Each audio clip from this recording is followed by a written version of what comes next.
사랑하는 한빛교회 성도 여러분, 주님의 이름으로 문안드립니다. 이번 주도 주님과 함께 힘있게 서는 우리 모두 되기를 소망합니다.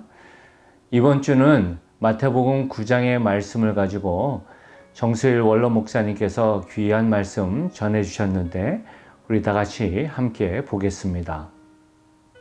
오늘 말씀에 보니까 예수님께서 지나시다가 세관을 보고 거기에 마태가 앉아있는 것, 레위가 앉아있는 걸 보시고는 그 레위를 제자로 부르십니다.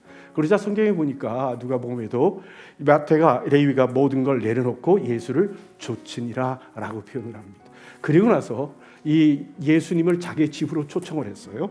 그래서 잔치를 하게 됩니다. 예수님을 초청해서 함께 먹고 마시는 잔치를 하는 중에 그 잔치에 참여하지 않고 잔치를 쳐다보고 있는 사람들이 있었습니다. 성경에 보니까 바리새인들이라고 표현하고 누가복음 5장에는 그들이 바리새인 중에 그들의 서기관이라고 표현한 글이 나타납니다.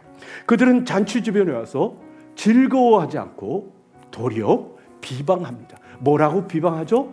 어떻게 선생된 예수님이 죄인과 세리와 함께 잔치 와서 먹고 마시느냐, 즐길 수 있느냐라는 것을 지금 비방하고 있는 겁니다. 여러분 이상하죠? 여러분 그 이상하다는 생각이 안 드십니까? 그 집이 세리고 죄인의 집이라면 안 가면 되잖아요, 자기들이. 그러죠? 자기들이 거기 안 가면 돼요. 근데 굳이 죄인과 세리의 집 문 앞까지 가가지고 거기서 잔치를 하고 있는 예수님을 비방하는 거 좀 마음에 걸리고 이상하지 않으세요? 그 모습들이 있는 겁니다. 물론 바리새인들이 하고 있는 그 모습을 이해하려면 억지로 생각하면 이해할 수는 있어요. 왜냐하면 여러분 생각해 보십시오. 오랜 세월 하나님을 믿는 민족으로 살아오면서 믿음을 지켜온 겁니다. 여러분 믿음을 그대로 수백 년간 지켜온다는 것이 이게 쉬운 일 아니거든요. 그 오랜 세월 지켜오는 동안에 수많은 사람들이 하나님을 거역하는 사람, 말씀을 어기는 사람, 말씀을 뒤트는 수많은 사람들이 있었을 거란 말이에요. 그들을 이기기 위해, 그들을 제거하고 그들 서기 위해서 어떻게 해야 됩니까? 민족 안에 잘못된 것을 끊어내야 되고 죄인된 사람을 지적해야 되고 징계해야 되는 일들이 분명히 있었을 겁니다. 여러분 교회로 한번 생각해 보십시오.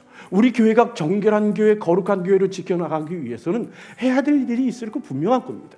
죄 지은 사람들을 무방비한 상태를 그냥 방치해 두고 나면 교회가 거룩하게 될 수 있을까요? 정결하게 될 수 있을까요? 아니거든요. 그러기 위해서는 끊어내야 되고 그러기 위해서 막아야 되는 일들을 수고가 있어야 되는 것은 당연한 일일 거란 말입니다. 그렇다면 여기서 이제 우리가 고민해야 될 게 있습니다. 뭘까요? 그럼 교회는 뭐냐? 교회는 어떻게 해야 되느냐? 어떻게 해야 교회는 올바른 이 교회를 이룰 수 있는가? 그 질문이 우리에게 생길 수밖에 없는 겁니다. 만일 정죄해서 그들을 교회 가까이 오지 못하게 끊어내게 되면 그들은 어디서 하나님 만나죠? 어떻게 하나님께로 돌아오죠? 교회는 밖에서 예수를 믿고 경건한 삶으로 삶이 변화된 후에 인격적으로 올라가고 그리고 이 섬기겠다는 작정하는 사람들 그 작정을 받고 들어오는 것이 교회인가요? 하나님께로 돌아오는 그것을 위하여 품어줘야 되는 것이 교회인가요? 그들이 알아서 예수 믿고 알아서 경건해지도록 모든 책임을 그들에게 던져주고 교회는 거룩함을 지켜나가겠다라고 문을 닫아두는 그것이 옳은 걸까 하는 겁니다. 그러면 우리가 이런 질문을 한번 해볼 수 있습니다. 지금 예수님께서 세리인 마태를 부르시고 마태의 집에 가서 잔치를 즐기게 계시는 것이 잘하는 겁니까? 아니면 잘못하시는 겁니까? 기다려야 하느냐?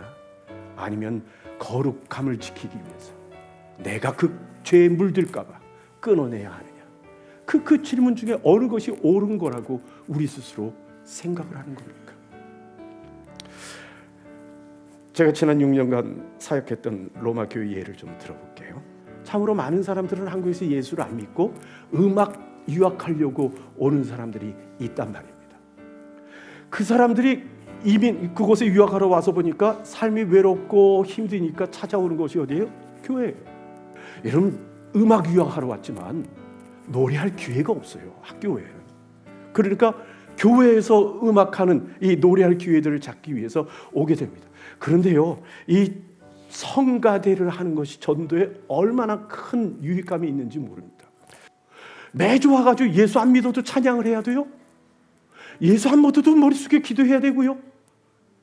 그리고 동의하지 않는데도 불구하고 앉아서 매주 설교를 들어야 돼요. 그러다 보니까 어느 순간에 예수를 믿게 되고 수십 년의 세월이 지나면서 그 교회 안 중직자의 삶을 살아가는 사람이 된 겁니다. 그런데 어느 순간에 가만히 성가대를 보고 생각하다 보니까 마음에 깨달음이 온 겁니다.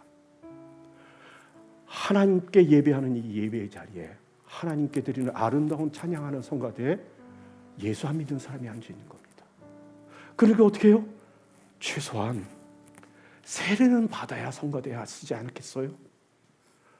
최소한 일주일 동안 나름대로 경건한 삶에 대한 모습은 가져야 주일날 성가대에 서야 되지 않겠어요? 라고 생각하게 된다면 여러분 어떻게 될까요? 성가대는 구원받은 자들의 사역지입니까? 아니면 전도를 위한 기회의 공동체일 수 있는 겁니까? 어느 겁니까? 좀 더 나아가서 교회의 일원이 되는 것, 가족이 되는 것은 어떤 자격이 필요합니까? 여러분 우리 가정을 생각하죠. 우리 가정의 자녀가 되는 일에 어떤 자격이 필요할까요? 이 정도의 재주는 있어야 되나요? 이 정도의 섬기겠다는 동의함이 있어야 되나요? 인격적으로 어떤 기준은 최소한의 기준은 있어야 되는 건가요? 만약 그렇지 않다면 우리 교회는 어떻게 하나님의 사람들을 모아서 함께 교회를 이룰 수 있는 걸까요? 여러분 마태복음 9장 12절 13절 읽어봅시다. 같이 한번 읽어볼까요? 같이 읽죠. 시작. 예수께서 들으시고 이르시되 건강한 자에게는 의원이 쓸데없고 병든 자에게야 쓸데있느니라. 너희는 가서 내가 긍휼을 원하고 제사를 원치 아니하노라 하신 뜻이 무엇인지 배우라. 내가 의인을 부르러 온 것이 아니요 죄인을 부르러 왔노라 하시니라. 예수님이 뭐라고 말씀하십니까? 예수님은 누구에게 쓸데가 있다라고 말씀하시죠? 만일 우리 교회가 온전한 사람들만 모이기를 원한다면 그곳에 예수님이 계셔야 될 이유가 어떻다고요? 없다라고 지금 주님께서 말씀하시는 겁니다. 만일 내가 누군가를 비판하고 평가할 수 있는 의로움이 있어서 다른 사람들을 낮춰보는 일이 있다면 그렇다면 내게는 예수님이 필요 없을 수 있는 겁니다. 내게 예수님이 필요한 이유가 무엇입니까?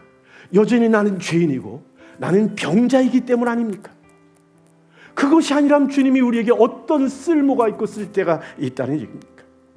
예수님을 머리로 하는 교회라면 그곳에는 예수님을 인하여 변화해야 돼야 될 수많은 병자들과 죄인들이 줄을 서서 기다리는 곳이고 그때를 기다리며 함께 잔치하며 먹고 마시는 곳이 주님이 머리 되시는 교회여야 하지 않겠는가 하는 겁니다. 그러기 위해서 교회는 아직 자신이 병자인지를 모르는 사람이라 하더라도 그들이 교회 안에 들어와 잔치에 참여하도록 문을 열어야 되고 울타리를 부숴서 그들이 마음껏 들어올 수 있는 공간이 되어야 되지 않는가 하는 겁니다. 예수님의 결론은 무엇입니까?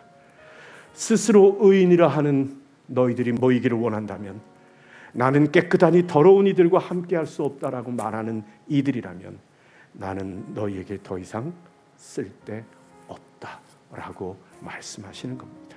계시록 2장 5절 말씀 우리 같이 한번 읽어볼까요? 같이 읽죠. 시작. 그러므로 어디서 떨어졌는지를 생각하고 회개하여 처음 행위를 가지라. 만일 그리하지 아니하고 회개하지 아니하면 내가 내게 가서 내 촛대를 그 자리에서 옮기리라. 교회는 어떤 곳이어야 할까요? 어떤 이들이 우리와 함께 살아가야 되는 겁니까? 이미 예수를 믿어 성장해가는 우리들은 누구를 관용하고 누구를 사랑으로 품어야 되는 겁니까? 어디를 향하여 누구를 향하여 우리의 문이 열려 있어야 하는 겁니까? 결국 예수님의 눈길은 어디를 향하고 있고 우리는 그 눈길과 같이 하고 있는가를 살펴야 할 겁니다. 나나 우리 교회는 예수님이 쓸데없는 존재인가? 아니면 예수님이 쓸데있는 존재인가를 한번 새겨보는 오늘이 됐으면 좋겠습니다. 아멘. 목사님 귀한 말씀 감사합니다. 우리 함께 기도하겠습니다. 참 좋으신 아버지 하나님 감사합니다. 말씀을 통해서 다시 한번 우리가 은혜 받은 자로서 합당한 삶의 모습을 돌아보게 하시고 사람들을 함부로 판단하고 정죄하는 종교인이 아니라 하나님의 크신 은혜에 또 은혜를 따라 은혜의 능력으로 하나님의 사랑을 전하는 축복의 통로가 되어야 함을 다시 한번 도전케 하심을 감사합니다. 우리 사랑하는 성도 한 분 한 분이 그 말씀을 기억하면서 축복의 통로로 생명의 감격으로 설 수 있도록 계속해서 함께하여 주시고 위로하여 주옵소서. 모든 영광을 주님께만 올립니다. 사랑이 많으신 예수님 이름으로 기도합니다. 아멘. 이번 토요일은 리더십 서밋으로 함께 나아갑니다.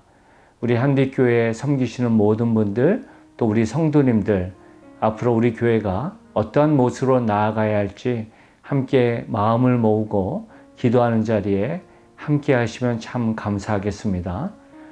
남은 한 주도 주 안에서 승리하십시오. 사랑합니다.